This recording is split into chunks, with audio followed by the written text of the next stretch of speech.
welcome to Ideas with Impact podcast. I am so thrilled to introduce Julie Kramer to the show. She's a gifted shamanic healer and a teacher. So hello, Julie. How are you today? Hello, Aleksandra. Thank you so much for having me. I'm very well today. So let's jump in quickly, and I have a hmm couple questions for you. I think the audience will also be very interested because I've never had anybody who practices shamanic practice on my show, hmm hmm and I myself have experienced it myself because I've been very drawn hmm to the shamanic drumming, hmm and when I hmm meditated, I have what someone has mentioned to me been to the first level of my journey, hmm hmm which was quite interesting. But let's go and say, what is shamanism and how would you describe it, its core principles? hmm Yes, certainly. I appreciate you starting with that question because I think it helps to establish something of a framework for our conversation. And especially if you haven't yet had a shamanic healer or shamanic practitioner or shamanic teacher on your podcast, perhaps your listeners are wondering what that term means as well. And so the term shaman comes from the Tungus tribe in Siberia, and I've heard it translated in a few different ways, translated to heat up or to raise up, referring to the states of consciousness that a shaman enters into in order to receive guidance and facilitate healing on behalf of their community. So a shaman would classically be someone who was recognized and identified by and honored by the community in which they practiced and served as being someone who had access to the spirit world, who could consult benevolent helping spirits for the purpose of receiving guidance, which would be called divination, or for the purpose of facilitating healing on behalf of the community. And so I would say that's classically a way of thinking about the term shaman. I personally feel that that's a spiritual honorific, and by that, what I mean is that I wouldn't self proclaim or self describe as a shaman per se, although I gladly describe myself as and refer to myself as a shamanic practitioner Mm-hmm. or a spiritual practitioner. Mm-hmm. And for me, those terms simply mean that I'm working in partnership with the spirit world, that the nature of the work that I do involves entering into natural trance states using drumming, whistling, singing, rattling, and dancing in order to create altered states of consciousness that enable me and others to perceive the presence of the helping spirits who I feel are all around us all the time, Mm-hmm. and to consult them to seek out their wisdom and guidance and to facilitate healing on their behalf. And so, what that means is that we, as shamanic healers or spiritual healers, hold the belief and the understanding that we live in a multidimensional reality, that there are spectrums of reality in addition to our physical world that we perceive through our physical senses that are accessible through our more subtle senses. And there are benevolent helping spirits who inhabit those other spectrums of reality, who are compassionate, who are wise, and who are interested in supporting our evolution, who are devoted, I would even say, to our well being and evolution. So, very accessible and very much wanting to offer us their care and support. So when you um, practice or journeying, how Mhm. do you connect with the spirit? Like, is that again through meditation? Yes, yes. So I use, as I said, natural trance state. So singing, whistling, dancing, rattling, and drumming to create an altered state of consciousness. And what has been demonstrated is that when we're exposed to repetitive drumming or the sound of repetitive rattling, that alters our brainwave activity. So speaking in broad terms, our brainwave activity shifts from beta to alpha to theta. And my work lies in stabilizing my awareness in theta so that I'm in an open and expansive state. I'm in an altered state of consciousness. And then the subtle pathways of perception open. And so there are subtle correlates to our physical senses that enable us to perceive in the invisible realms, if you will. So just as we can use our physical senses to perceive the physical world, we actually have subtle senses that enable us to perceive the non-physical world. And so the practice of journeying involves effectively sending our awareness into the non-physical worlds, into those other spectrums of reality in order to meet with trusted, benevolent, helping spirits. So we would perceive them through our subtle senses. So we might hear messages from them, which would be clairaudience. So the auditory sense, but the subtle version of that, we might see them, we might see their form and certain features and their dress and adornments and so forth. That would be clairvoyance. We might sense their presence. We might have certain sensations in being in their presence, and that would be clairsentience.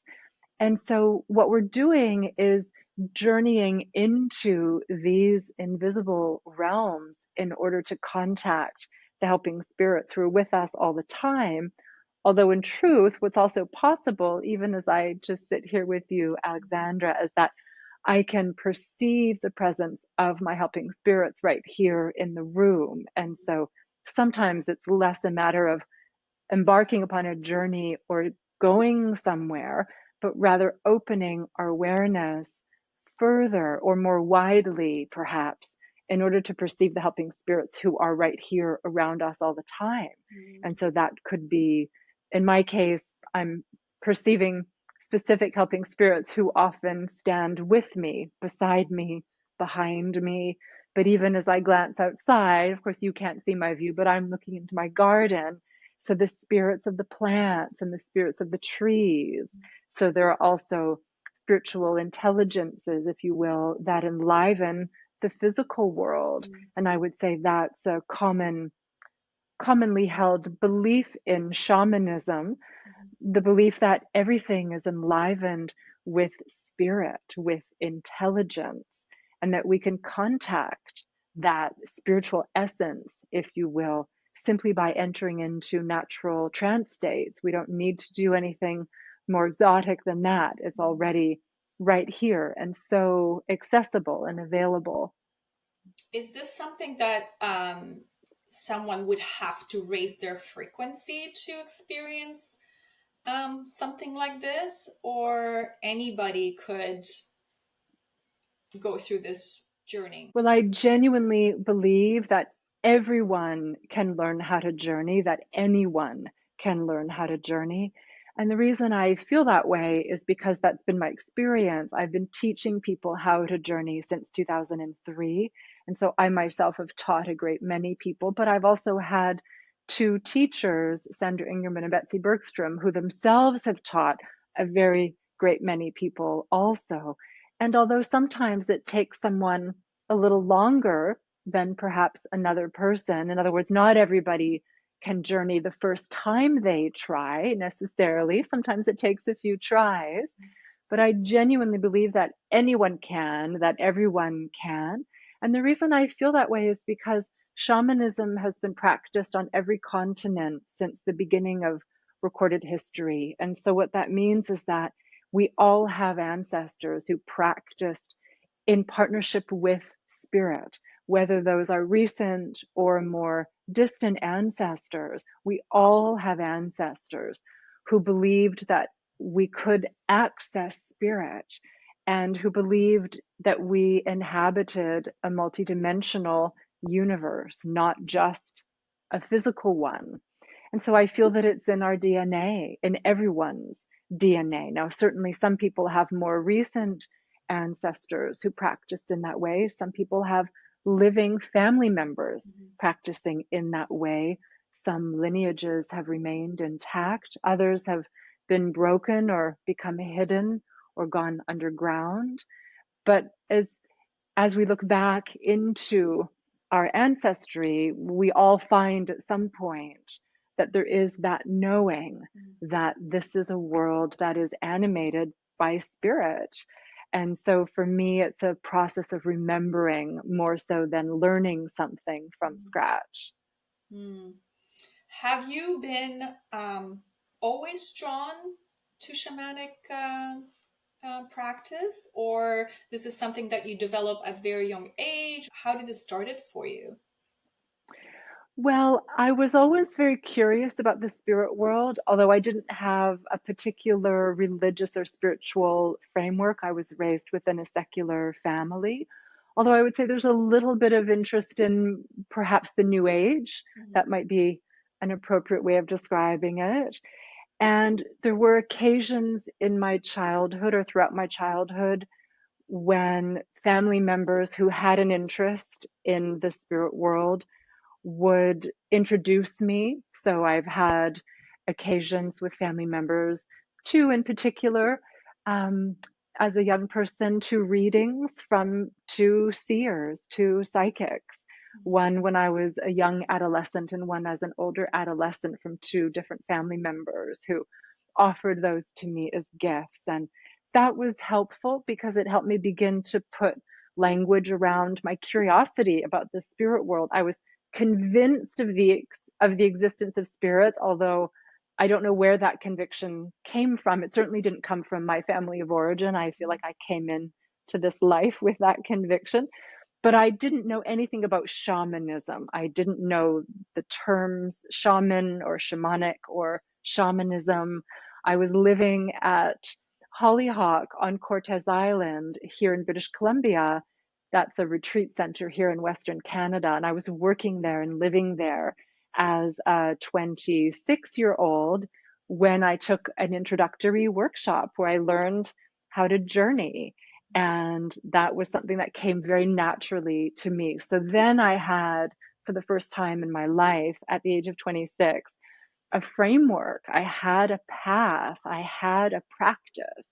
I had a means for initiating contact with the spirits. And up until that time, although I had had two readings, two other people serving as intermediaries, I didn't have my own way of contacting the helping spirits. And that's why I became so inspired very early on about teaching people how to journey. So that introduction came for me at the age of 26 in the year 2000. And by 2003, I was teaching people how to journey because I was so inspired that I had a practice that I could teach to anyone for contacting the helping spirits. Because I think for many people, there's a curiosity, there's an openness, there's a felt sense, but we can feel quite powerless or quite passive, waiting for divine intervention or waiting for signs or waiting for synchronicities. And thankfully, those things happen often. And to me, those are beautiful indicators that the helping spirits are supporting us and guiding us. But it's a two-way street. And it was so empowering for me to learn a practice for initiating contact so that whenever I needed help, whenever I wanted to explore something, whenever I wanted guidance, whenever I was in need of healing, I could journey anytime at will. And that was incredibly empowering for me and incredibly inspiring, which is why I became so passionate about teaching other people how to journey. Mm. Oh, that's beautiful. I had for me myself, I was going through some difficult time in my life as well about 8 years ago, and I kept on seeing this. Originally, I thought I wasn't sure if it was a dog or if it was a wolf, and then someone, same thing, someone in the community here mentioned it, and they're like, "Well, why don't you try to go into um, the shamanic journeying and see what would happen?" Yeah. So I remember going on YouTube and looking for shamanic drumming, and I found something that really, like, oh my goodness, it was so quick that I went there and I saw the animal. And then I went to see this person and I said, yeah, this is what it is. It's a white wolf. And I guess at that moment in my life, I needed that animal Mm. to Yeah. be with me, to get me through that stuckness, to move on to Mm-hmm. the next level in my life, which was absolutely beautiful. Mm. I haven't Uh-huh. seen it lately, but yeah, it was absolutely beautiful. Place to be, and knowing that these spirit animals are there to help us through when we go through really, really hard time.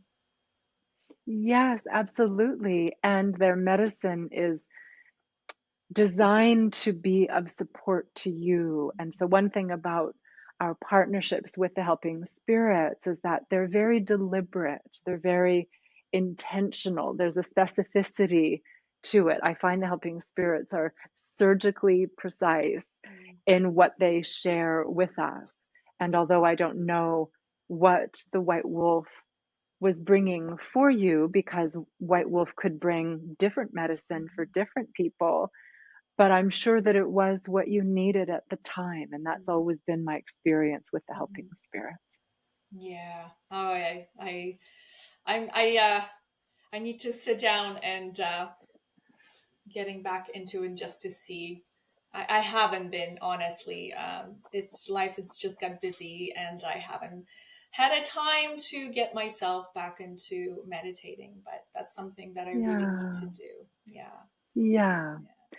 Well, and it's noteworthy that it was so immediate for you, Mhm. Aleksandra, that without training, without attending a workshop, with very little Yeah. instruction, Hmm. but with the drumming, that you were able to enter into an altered state so easily and perceive your white wolf so immediately. I think that's quite noteworthy that it was Hmm. so natural for you. That's how I felt too.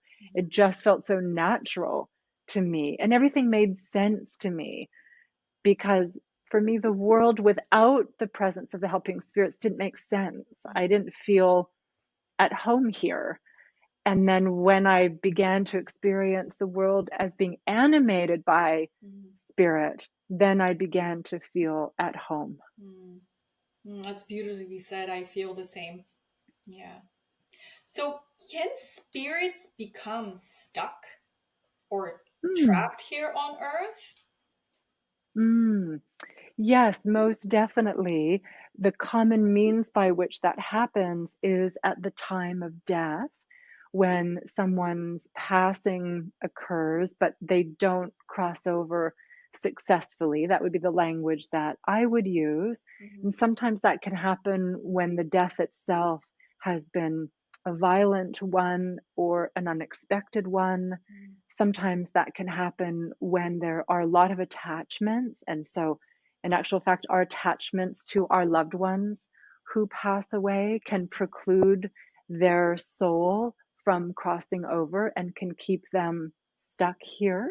Hmm. And the attachments of the dead, those who have passed, who may be attached to their belongings, who may be attached to their status or their accomplishments, who may be attached to their loved ones, that can preclude them from crossing over successfully. Hmm. And a very common reason that people don't cross over successfully at the time of death is fear.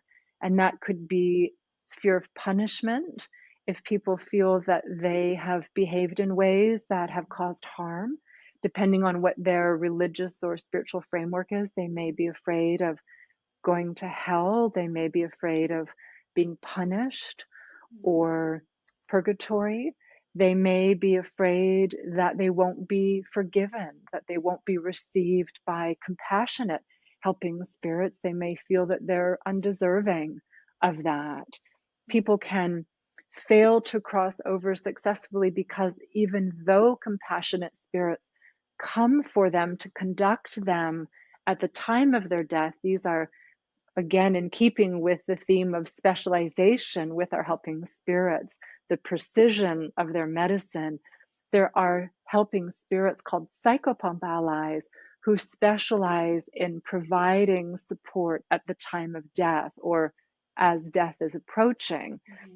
And the word psychopomp is traced back to ancient Greece, and it translates to conveyor or conductor of souls.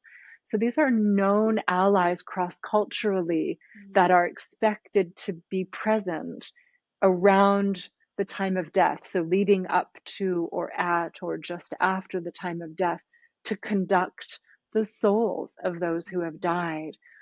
However, people can misinterpret their presence, either not realizing that they've died if the death was a sudden or unexpected one, and not thinking those psychopomp allies are there for them because they don't realize that they're dead, Right. or they can mistake them or misperceive them. And that can happen sometimes when death has occurred at a time when the person's consciousness is severely altered. So a drug overdose, for example, or Accident. yes, or someone who's heavily medicated in order to manage their pain. So their perceptions may not be as accurate. So there are myriad reasons why at the time of death, not everyone crosses over. And in my work, we call those beings suffering beings, and we hold them with a great deal of care and compassion. They may need help in order to cross over after that window has passed. And so there's a window of availability for everyone. And in my experience, helping spirits come for everyone, no matter who you are and what you've done or not done. But not everybody agrees to go with them. And so some people do get stuck here. They may be lost, they may be confused, and they can become attached to living people.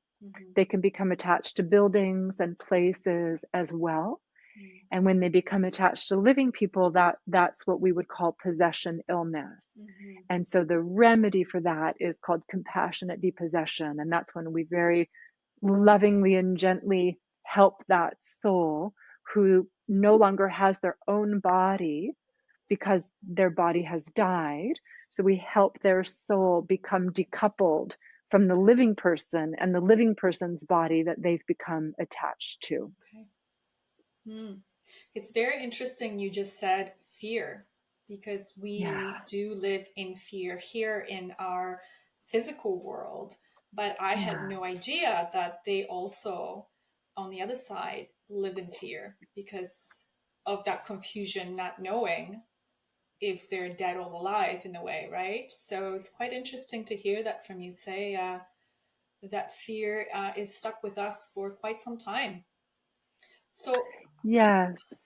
so how would, for example, if someone, let's say, if the soul is attached to a human being, how can an individual um, go through a process where they can help that person or that soul move on to the other side?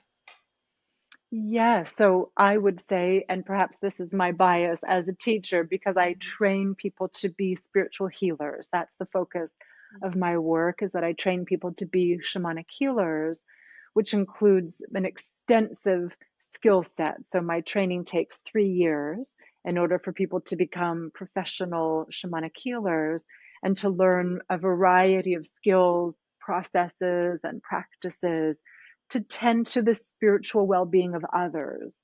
And so I would say that when possession illness is present, and you may not know that necessarily, but you may be having inexplicable symptoms, then to seek out a trained practitioner. And I know you'll give me the opportunity to share my website with your audience later. I always welcome people reaching out to me for referrals, because then I can put you in contact with my students and provide you with a referral for a practitioner who is well trained and experienced when it comes to tending to the spiritual well-being of others.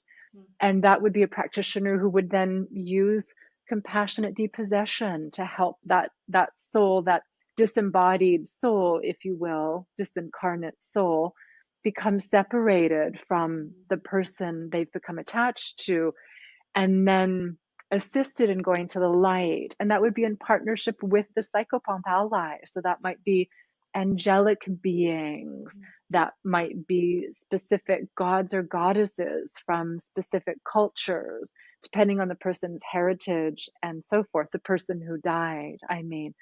Whatever help they need will be offered, and that would be facilitated by a spiritual healer or a shamanic healer trained in that work so that it happens in a good way. Because we don't want to just say, banish ye spirit, and send them off just away from us or away from our home or our hotel room. They need help. We want them to go to the light so that they can continue evolving. That's why we refer to them as suffering beings, because they're in a state of suffering. They're not evolving any longer. They don't belong here anymore. They've died. Their lifetime has come to an end. It's time for their spiritual journey to continue. And sometimes that needs to be facilitated by a spiritual healer. Yeah, to help them and say it's okay, you're loved and Yes.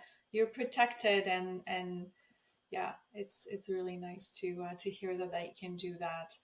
How can individuals protect themselves from negative or harmful spirits? What would you suggest what people can do? Oh, Yes. Well, the position that I take is that ideally we would consult a variety of experts in order to tend to our overall well-being. And I think increasingly certain modalities that might have been considered to be more esoteric in years past are becoming more widely embraced. And my hope is that spiritual healing or shamanic healing will be among those modalities that become more widely embraced. I would say I hope to live long enough to see shamanic healing become ordinary, which it was for our ancestors and still is within some cultural contexts, but I would say generally not in the West. And yet, the idea that we would consider our well-being through every other lens except that one makes so little sense if you consider that we are spiritual beings animating these physical bodies at this time. We're spirits animating human forms, but these forms are impermanent, they're temporary, and yet our spirits will carry on. And so for me, an integrated or holistic approach to well-being includes looking through a spiritual lens. And so, yes, go to your medical doctor, and yes, go to your acupuncturist, and yes, go to your energy medicine practitioner, and yes, go to your therapist or psychiatrist, and yes, go to your massage therapist, et cetera, and seek out the services of a skilled expert shamanic practitioner to consider your well-being and the well-being of your home and the place where you live through that lens, because there can be suffering beings who are present. They can be attached to us, they can be attached to places, structures, and land, and they may not even know where they are. They may not even know that they're causing dissonance. yeah.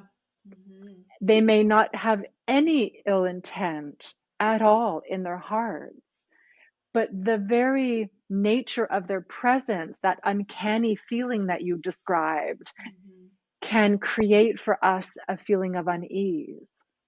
And they may not want that. They're not trying to make us uncomfortable. Oftentimes, they're very sincerely in need of help. Even though we can experience their presence in ways that may feel uncanny or even frightening, that doesn't mean they're trying to scare us or they mean us any harm by any means. But just their felt presence can be unsettling. And so I would say seek out the services of someone who knows how to journey and see. Is there anyone else there? Maybe you moved into a home where someone experienced a sudden death, a previous owner or a previous tenant, and they became stuck there because they didn't know they had died and they just stayed in the place that was familiar to them. And yet you move in and there's that, like you said, you know, the chilling feeling, the hair standing up, or those cold spots, or yes, those are real, those are legitimate. And I think sometimes we can be dismissive, like, oh, I'm just making this up, or, you know, this is no big deal. Oh no, I think when you know, you know. Right. Yes. So then reach out to someone who's Yeah. trained in clearing spaces Mhm. and clearing people, Mhm. and ask for their gifts Mhm. to be brought to bear on the situation, because they'll be able to look through the right lens. Because you can look through a psychological lens all day long in a situation like that, and you'll never get to the root of the problem. Right. You have to look through a spiritual lens. Mm. Yeah, for me, when I feel something around me, what I do is I close my eyes, and what I will do is I will basically, in my thoughts, tell them to move to the light or move somewhere. I'm like, just Yeah. please let me be. Yeah. Let me be. I'm okay. Yeah, I had an incident when I was in Central America where I woke up in the middle of the night and I felt such a pressure, like something was holding me down. And Yeah. I think in the beginning I panicked when I woke up. It's like it felt like someone was sitting on my chest. And then slowly I said, no, you need to leave me be. I need you to move on. Let me be. And it left. And it was quite Hmm. experience.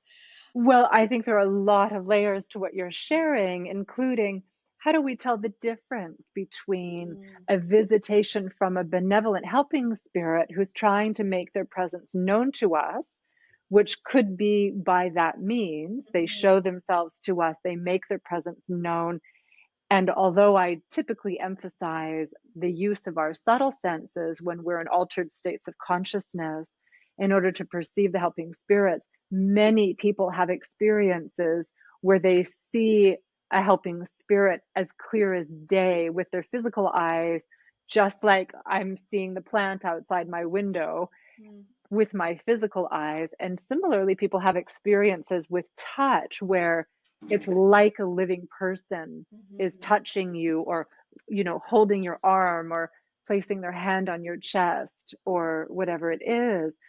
And so I think one of the layers is, how do you tell the difference? mhm, And that can be, of course, supported by a practitioner who can journey and vet the helping spirits for you to mhm, draw that distinction for you. But what's also true, if I may, is that when you have those kinds of visitations, that can be an initiation, that can be a sign that you carry the medicine of a psychopomp, mm, because those those souls that are still here, that may be stuck or maybe lost or confused, they can make themselves known, and they can also keep themselves hidden. mm, And when they make themselves known to people, they often do that with people they know can perceive them. mm, And if you're someone who can perceive them, that may be an indicator that you carry the medicine of the psychopomp. So just like there are certain helping spirits mhm, who specialize in being psychopomps, there are healers, human healers who specialize in being psychopomps, I would say, who carry the signature of the psychopomp. mm, And often they know that because they're the ones who have the stories to tell mm, about visitations. mm. Yeah, And so that may be something to explore. yeah. Oh, definitely. I feel the connection to the shamanic practice for sure. It's communicating with the other side is quite Yeah. interesting for sure. Hmm. Yeah. Yes, and they're obviously communicating with you. Yeah, it's for me it's a hit and miss. Hmm. Sometimes I do and sometimes I don't know. Maybe I just block it for some reason. I just don't want to be bothered. I'm like, okay, no, not Hmm. today. Mhm. How can shamanic healing effectively address an emotional pain? Mm. Well, healers who practice in the ways that I do don't distinguish between different types of symptoms Mhm. because spiritual illness can present itself as a variety of symptoms. And so there may be an underlying spiritual illness resulting in emotional pain, Mhm. in heartache, or in grief, or in anxiety or fear. There may be an underlying spiritual illness that's resulting in or even exacerbating physical pain. And so the symptomatic presentation that a client brings forward could be on any level. They could be experiencing symptoms on any level. And so it could be mental, emotional, psychological, it could be energetic, it could be physical, it could be a combination of things. Mhm. And the way that our work works is that we journey to our helping spirits to ask for diagnosis. And so we rely on our helping spirits to say, here's what the causes are of this imbalance or of this symptom, or here's what's exacerbating this situation. And then we address what those causes are. And so, for example, one could be possession illness. Mhm. You could have become possessed by a loved one who passed away, who couldn't leave you because of their devotion to you. A very common reason that they become attached to us is because they want to protect us. And Mhm. so you could become possessed by a recent passing, in other words, a relative who passed recently, meaning during your lifetime, Mhm. who is devoted to you and couldn't bear to leave you alone, Mhm. and yet who might have had certain symptoms associated with their dying process. You could begin to develop those symptoms because it's them expressing themselves through Through you. you. Mhm. Yes. Very interesting. Wow. Hmm. So that would also work in the same way where someone is feeling that to work with a practitioner who can identify these issues and then have that Yes. person release, or like we call it, I guess, in the spiritual world, cutting the cords in the way. Hmm. Mhm. Yes, so there's also that process. Cord cutting is a remedy for energetic enmeshment. Mhm. And so when we've become enmeshed and are having difficulty differentiating, and that's also very, very common. You've probably heard of soul loss Mhm. and the remedy for that, which is soul retrieval. Another beautiful practice that is, I would say, now understood more widely, certainly than when I started to do this work over 25 years ago. And my teacher, Sandra Ingerman, I think is the reason for how much more widely understood soul retrieval is. She's the author of the book Soul Retrieval and has brought that teaching through and taught many, many, many practitioners, myself included. And soul retrieval is the remedy for when the soul becomes fragmented or fractured and parts of the soul leave Mhm. and can become stuck in other dimensions of reality. Interestingly, it's a form of self preservation. Soul loss, that fracturing of the soul, happens in anticipation of trauma. Mhm. And so the soul essence leaves before the impact of the trauma to protect itself. And so the healing involves restoring that beautiful soul essence that didn't experience the Mhm. trauma, whether it was a car accident or a breakup or something of that kind. And so there are a number of different types of, I would say, shamanic illness or spiritual illness and their corresponding remedies. Mhm. And so the role of the practitioner is to receive the client and to learn about their symptoms and then to journey and ask the helping spirits for diagnosis. So the diagnosis doesn't come from us as practitioners, it comes from the helping spirits. Mhm. And then they provide the remedies, what's needed and in what order, And then we help facilitate that in partnership with them. What would be other signs for that individual? Yes, well, in the case of possession, it would be the alleviation of the symptoms associated with that possession, which can be quite variable, quite wide ranging, depending on the extent of the overshadowing. Okay. But in cases where the overshadowing is quite strong, the person who's the host, if you will, can become quite eclipsed by the presence of the suffering being's memories, their needs, their desires, their proclivities, their fears, their anxieties and worries can become quite pronounced. And for someone, especially if the possession has been long-standing, for someone who doesn't realize that there's another person with them, they might attribute all of those symptoms to themselves. They might try to psychologize what they're experiencing or treat what they're experiencing in that way.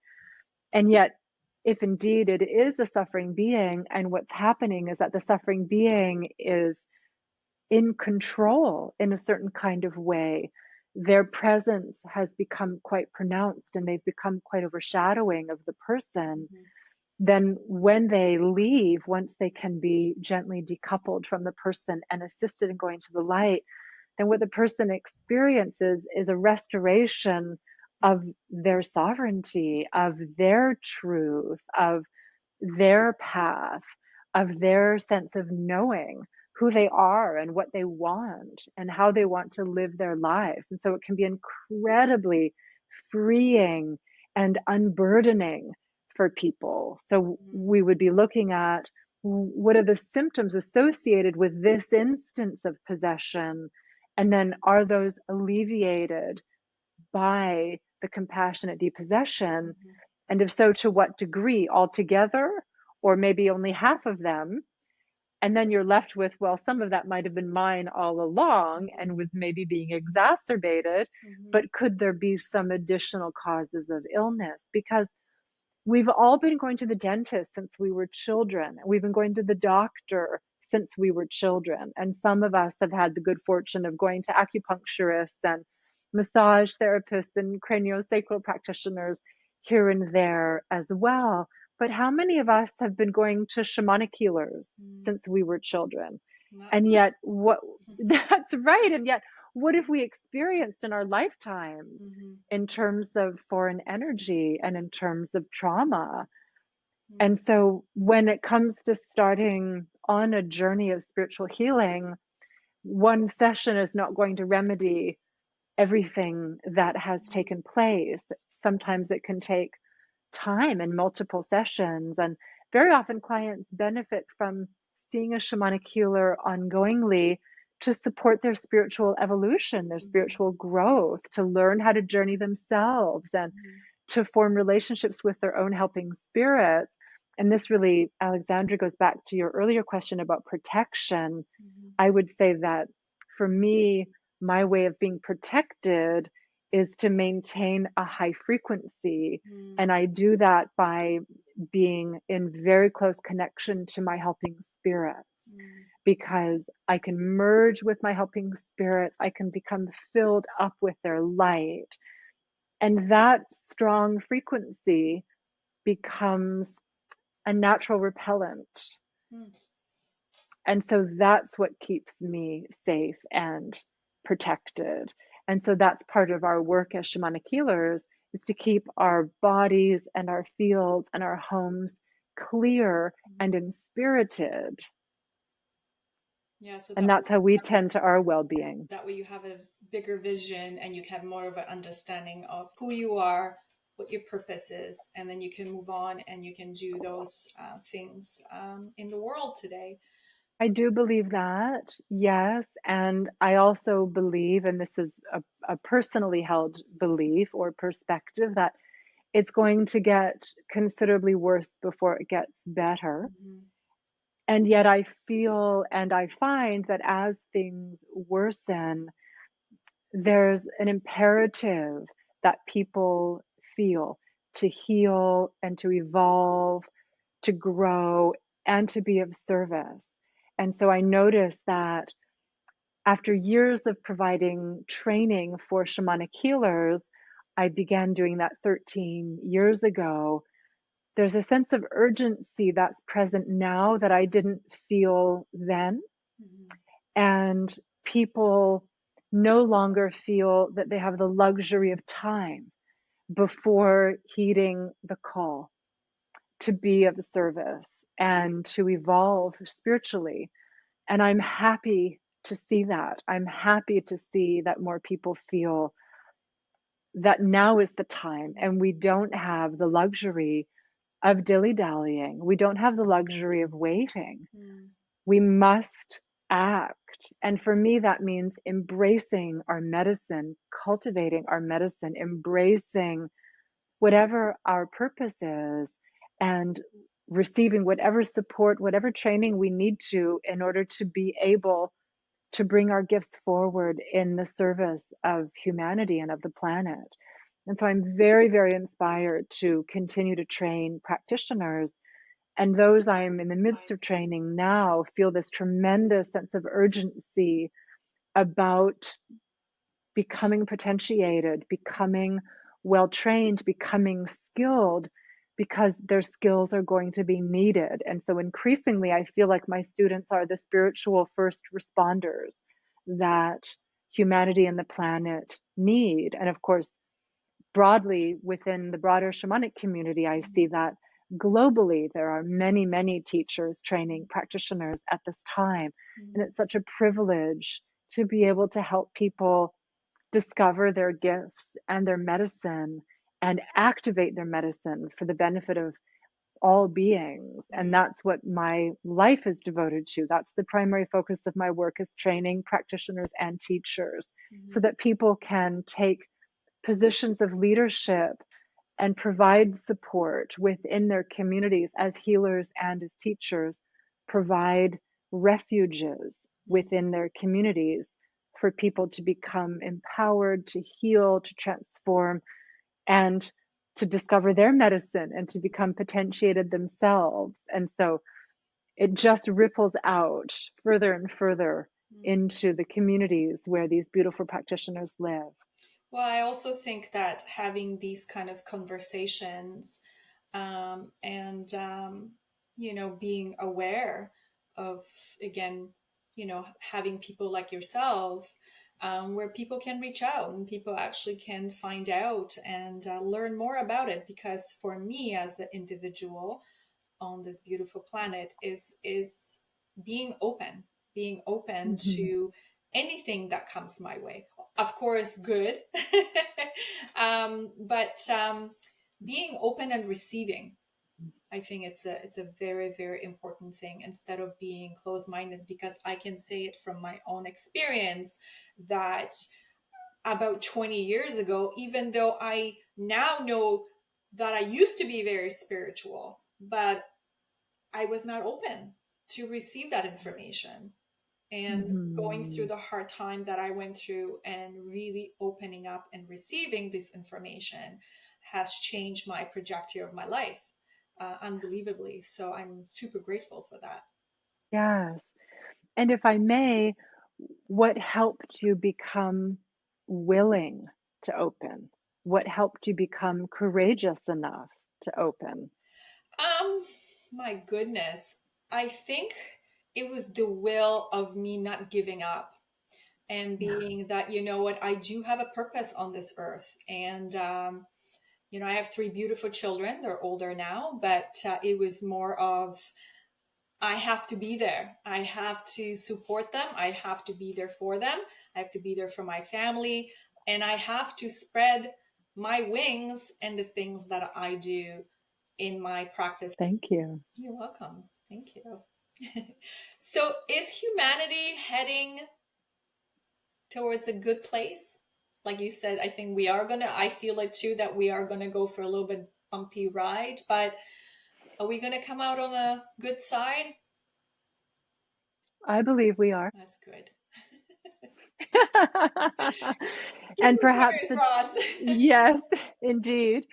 And perhaps the challenges that we're currently facing and will continue to face will inspire us to cultivate stronger resources, greater resiliency, more tools in our toolkits, and may inspire us to look to spirit for guidance and wisdom and purpose and meaning. And so, in that way, the difficulties may serve us well. I think without bumps on the road, either it's your personal life or the global scale, without that, we wouldn't be able to be open and Hmm. receiving the good or asking for a change. Um, how can someone begin to cultivate a relationship with a spirit or a spirit guide? And what should they take from that kind of experience? Yes. Well, as I mentioned previously, I started teaching people how to journey in 2003, and I continue to offer that as my introductory workshop. The first step in the process of learning about this path and beginning to cultivate relationships with the helping spirits. And I offer that same curriculum within a few different formats. So, as a virtual 3 day workshop, as a non residential 3 day workshop in person, but in a non residential setting, and then as a residential retreat. And the reason I do that is to try to meet people's needs. Because for some people, all they can manage is to join me virtually, whether because they live overseas or because of their childcare schedule or their work schedule or the combination of those two things. Some people can manage a 3 day workshop as long as they stay at home where they are in the place where they live. And then for others, they can go on retreat and take the time away from their day-to-day lives and have a more immersive experience.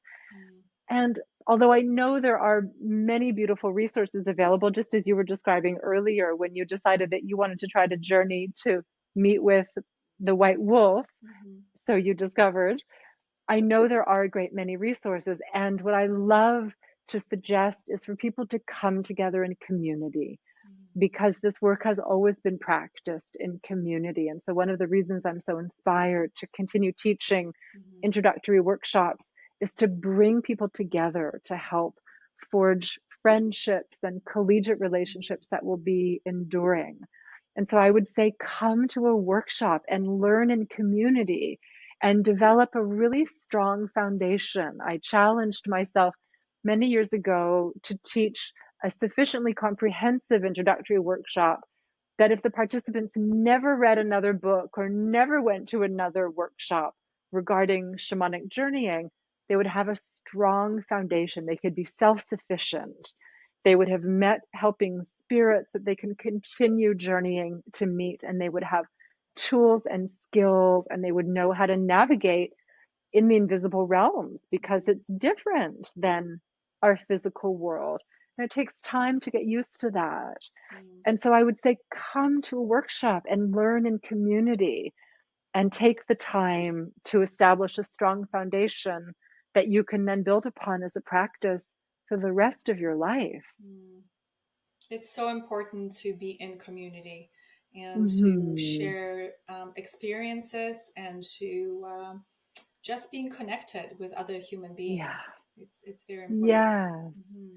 Yes, and to connect around our spiritual practice, to Mm-hmm. have friends that we can talk to about helping spirits, for that to be normal among those people, which is so relieving. I think a lot of people feel a kinship with the spirit world and a connection, but they don't always have anyone to talk to about it, and they may not feel comfortable bringing it up with family members or coworkers. So it's wonderful to go to a workshop and discover 20 or 30 like-minded people. Suddenly you have a whole gaggle of people that you could reach out to and you could keep practicing with. Yeah. And so it's so beautiful to have that. It's such a valuable resource. Very, very, very, very smart. And I think again too, community is everything, I think, going forward. Hmm. Um, so it's very nicely said. This will bring me, because we deal with all different kinds of people, and how do you address, for example, um, skepticism? Because obviously there is a lot of people who think that this is a woo-woo thing. So how would you address that? Well, certainly on a case by case basis, as you can imagine, people express skepticism to me in a variety of ways. Usually, what I suggest is try to see if you can have your own direct experience. So don't take my word for it, because oftentimes what skeptics need is to be convinced themselves through direct experience. They need evidence.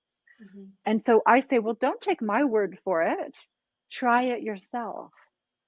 And that could be with a practitioner who leads you on a guided journey and walks with you into the invisible realms and accompanies you while you meet with your helping spirits, or come to a workshop.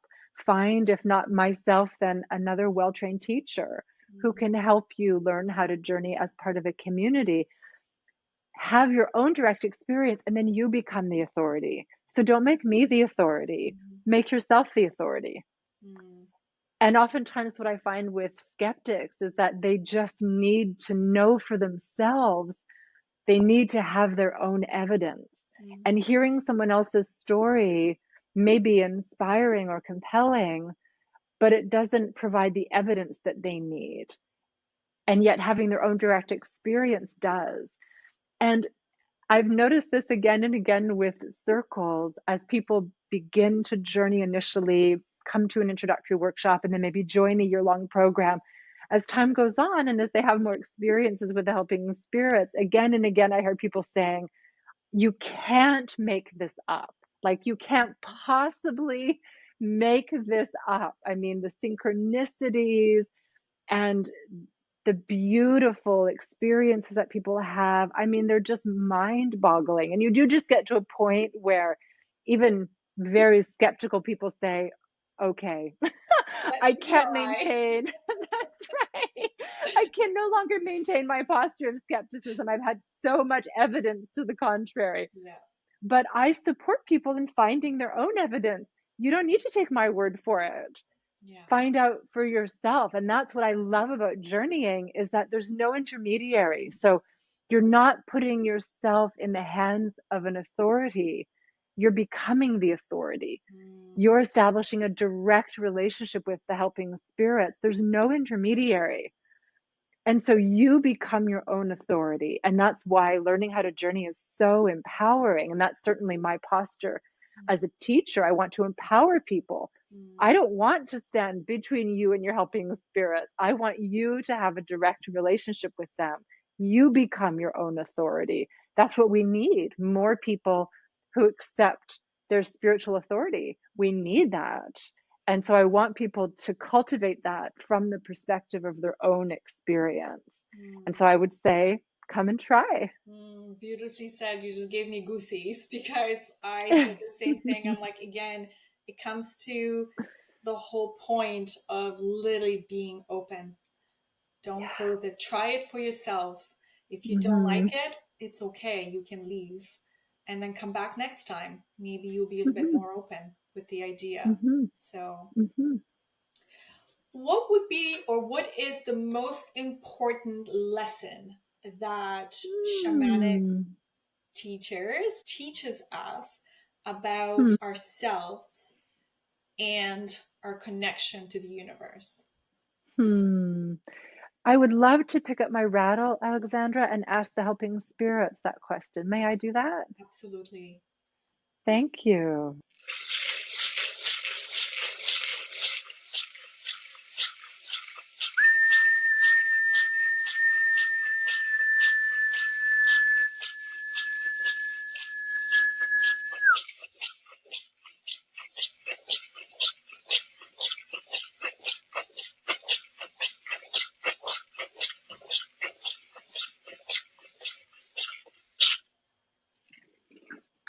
helping spirits would like everyone listening and observing to know that you're not alone, and more importantly, that you are held by the spirit world with unconditional love and acceptance, that you belong with spirit, and that whether you're aware of them or not, your helping spirits are with you and they're dedicated to your well being, and they hold you with such care and tenderness and immeasurable love. And they're just waiting to be able to show you that directly and to offer you that experience directly so that you can feel our interconnection and so that you can feel less alone. I think so many people right now suffer from a sense of isolation and aloneness. And the helping spirits want us to feel how loved we are and how connected we are and how held we are by them. Mm, thank you. Beautiful You're message. welcome. And I think that a lot of people hopefully can relate to this. I hope so too. Yeah. Would there be any Mhm. final thought, Julie, that you'd like to share? Well, a wholehearted invitation to your viewers and listeners. I would love to welcome you into my community and share more teachings and mostly empower you to learn how to journey yourselves and connect with your own beautiful helping spirits. And so, if I may, I'll be coming to Ontario in June, from June 9th to June 13th. I'll be leading a retreat at Bloom Holistic Retreat Center, which is just outside of Kingston. And this is a very intentional choice on my part. As an adolescent, I lived in the Toronto area, and I'm an alumni of Queen's University. But I haven't been back to that area since, I think, 1995 or 1996. I graduated in 1995, shortly after I graduated. And I'm very intentionally seeking to cultivate community in Eastern Canada after having lived for many years in the United States, here in Western Canada too. But I want to begin to build community in Eastern Canada. And so I warmly invite you to join me at Bloom, this beautiful retreat center on this gorgeous lakeside property just outside of Kingston, Oh, for an immersive retreat. beautiful. And how can people connect with you or get information, how to sign up? Yes, so on my website, which is juliemkramer.com. So my middle initial M as in Marie, Kramer.com, and all of my offerings are listed there. And of course, if anyone would like a referral to a practitioner, please feel free to contact me through my website, and we will provide you with a referral for someone who's a beautiful practitioner, well trained, and very skilled and gifted, who can offer you spiritual healing support. Oh, that's wonderful. Julie, thank you so much today for this beautiful conversation. I truly appreciate you coming on and sharing your gifts with us. Um, so thank you. Oh, well, thank you. Thank you for your kind invitation, and thank you for your openness and curiosity. Thank you. Thank you.